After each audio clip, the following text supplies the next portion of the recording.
పేగేద్దామా?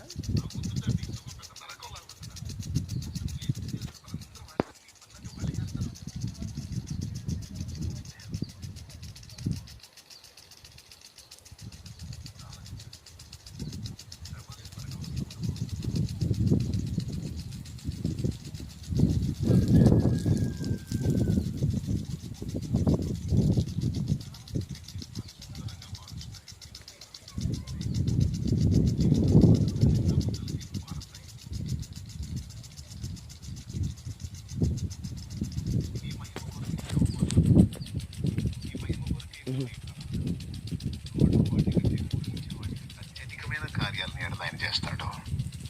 ధైర్యం తెచ్చుకో.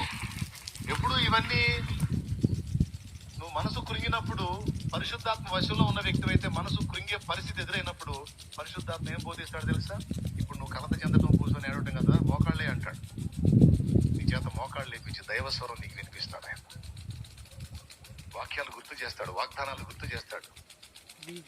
ఏదైనా అనుభవాలు నీకు మధురమైన జ్ఞాపకాలుగా మారుతాయి. నా కుమారుడా, కృంగిపోవద్దు, నా కుమారి, ధైర్యాన్ని